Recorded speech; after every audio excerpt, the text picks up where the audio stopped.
What's common cold? It's actually a mild infection of your nose, throat, and sinuses, usually caused by the rhinovirus. There are over 200 different viruses that can cause it. How does it happen?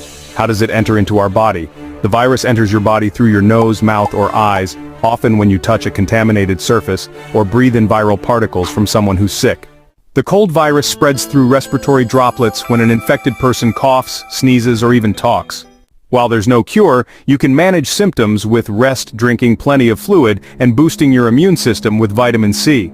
Over-the-counter medications can help relieve congestion, and gargling hot salt water with ginger relieves a sore throat.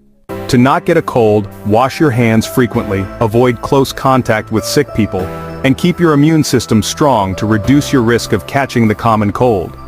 And stay healthy.